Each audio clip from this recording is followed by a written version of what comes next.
Hello बच्चों, कैसे हैं आप सभी। आई होप आप सभी बहुत अच्छे हैं। आइए स्टार्ट करते हैं हमारी ये क्लास बच्चों चैप्टर नंबर 10 के साथ। ये देखिए चैप्टर 10 है त्रिभुज ट्रायंगल्स। ओके, सबसे पहले बच्चों परिचय। इस अध्याय में हम त्रिभुज की भुजाओं तथा कोण संबंधी विशेषताओं का अध्ययन करेंगे। ठीक है, देखिए त्रिभुज के बारे में एक ही तल में तीन अलग अलग बच्चों असंरेख बिंदु लीजिए। ठीक है बच्चों, हमने तीन अलग अलग असंरेख बिंदु ले लिए। इन बिंदुओं को युग्मों में मिलाने पर जो आकृति बनती है उसे त्रिभुज कहते हैं। ठीक है बच्चों, तो तीन असंरेखीय बिंदु से बनने वाली आकृति हमारे लिए त्रिभुज कहलाती है। इसे प्रतीक बच्चों देखो, इसका प्रतीक क्या है, ये वाला त्रिभुज की तरह ही दर्शाते हैं। इसके तीन शीर्ष होते हैं, ए बी सी देख रहे हैं। इस त्रिभुज में ए बी सी ये तीन शीर्ष है। फिर त्रिभुजों का निर्माण करने वाली तीनों रेखाखंड बच्चों देख रहे हैं। रेखाखंड कौन सा, ये ए बी, ये बी सी और ये सी ए। ठीक है बच्चों, तीन ये रेखाखंड है। इसमें कोण बी ए सी। ठीक है बच्चों, कोण कौन सा, बी ए सी, तो ये वाला कोण बच्चों, फिर दूसरा वाला ए बी सी कोण ये वाला, फिर बी ए सी बच्चों या फिर बी सी ए बच्चों ये वाला कोण। ठीक है, तो इसमें तीन अंतः कोण है। इस प्रकार त्रिभुजों में तीन भुजाएं तथा तीन अंतः कोण मिलाकर कुल 6 अंग हैं। ठीक है, फिर इस त्रिभुज एक समतलीय आकृति है। इसके तीनों शीर्ष एक ही तल में स्थित होते हैं। ठीक है, अब आगे देखिए, तल का वह भाग जो त्रिभुज एबीसी से घिरा हुआ है बच्चों, त्रिभुज का अंतः क्षेत्र है। ये देख रहे हैं, अंदर वाला भाग ये अंतः क्षेत्र है।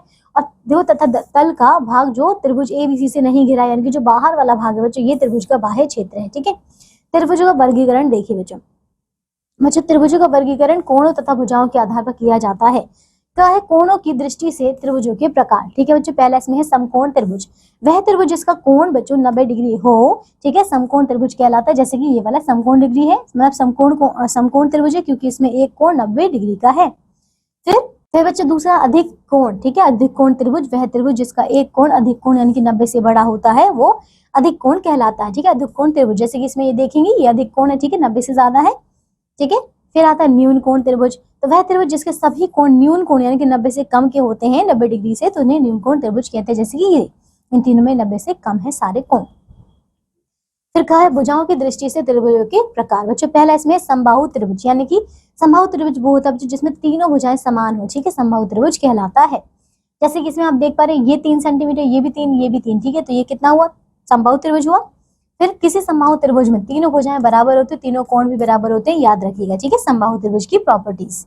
सेकंड है समद्विबाहु त्रिभुज। बच्चों इसमें द्विबाहु यानी कि दो भुजाएं बराबर होंगी। ठीक है, तो केवल दो भुजाएं बराबर होती हैं, समद्विबाहु कहलाता है। देखिए इसमें आप देख सकते हैं ये 3 है, ये 3 है, ये 2, तो इनकी दोनों बराबर हुई। ठीक है, अब देखो इसमें दो भुजाएं बराबर होती है। ठीक है, और समान भुजाओं के सामने के कोण बराबर होते हैं।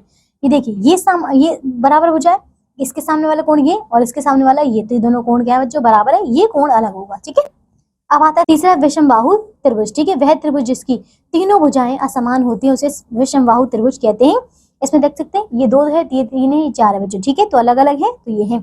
इसमें क्या है कि कोई भी दो भुजाएं समान नहीं होती हैं और कोई भी दो कोण समान नहीं होते हैं। ठीक है, तो ये बात बच्चों ध्यान रखिएगा। हमने यहाँ पे त्रिभुज के यहाँ पे जितने भी तरीके से इसको हम डिवाइड कर सकते थे बच्चों, अलग अलग इसकी कैटेगरीज हमने पढ़ ली। ठीक है, अब इसके जो कुछ और क्वेश्चन है बच्चों हम करेंगे इसको नेक्स्ट क्लास में। ओके, तो आज के लिए बच्चों बस इतना ही। अब इन सबको अच्छे से रिवाइज कीजिए और त्रिभुजों को बच्चों बनाने का प्रयास कीजिए। Okay, so take care, bye.